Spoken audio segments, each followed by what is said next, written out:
1958 में पाकिस्तान का पहला मार्शल लॉ लगा, जिसके बाद अयूब खान पाकिस्तान के सफ़ेद व स्याह के मालिक बन गए।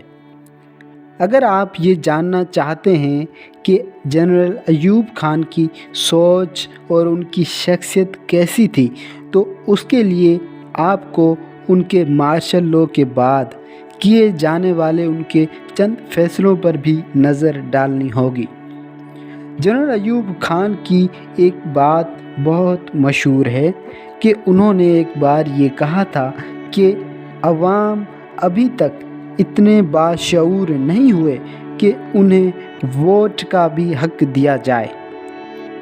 अयूब खान की जमहूरियत और सियासतदानों से नफ़रत का आप इस बात से अंदाज़ा लगा सकते हैं कि उन्होंने कुछ ऐसे कवानीन बनवाए जिनके मुताबिक 7,000 सियासतदान 7 साल के लिए नाअहल करार दिए गए।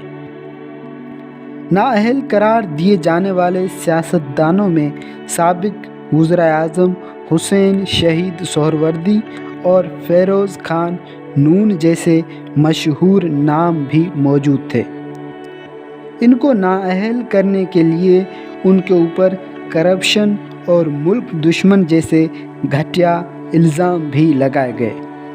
ये बात हमारे लिए इतनी हैरत की नहीं है, क्योंकि करप्शन और मुल्क दुश्मनी के इल्ज़ाम सिर्फ़ उस टाइम नहीं बल्कि आज के सियासतदानों पर भी लग रहे हैं। इस बात से आपको ये समझ जाना चाहिए कि क्या जिन सियासतदानों के ऊपर करप्ट और गद्दारी जैसे इल्ज़ाम लगते हैं, तो क्या वो वाकई गद्दार या करप्ट हैं? इस बात में तो कोई शक नहीं है कि कुछ सियासतदान अगरचे करप्ट हैं, लेकिन गद्दार तो नहीं हैं।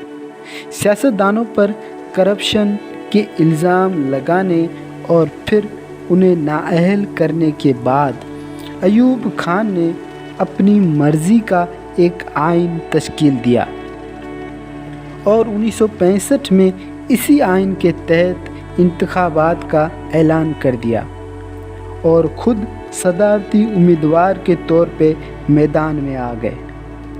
उनके मुकाबले के लिए अभी कोई सियासतदान मैदान में नहीं था, क्योंकि सियासतदानों को तो पहले ही नाअहल किया जा चुका था।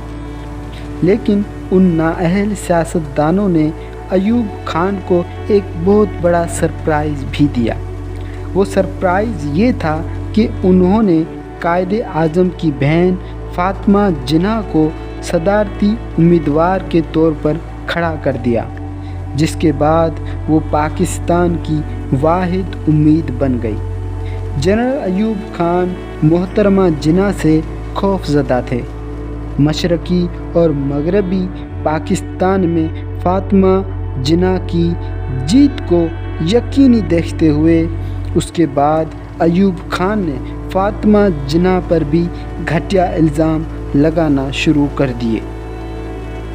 जब 1965 के आम इंतखाबात हुए तो भरपूर धांधली की गई, जिसके नतीजे में अयूब खान जीत गए, जिसके बाद अवाम की दिलों में अयूब खान के लिए नफ़रत और भी बढ़ गई और उनके खिलाफ़ मुल्क गिर एहतजाज भी शुरू हो गए। Thank you.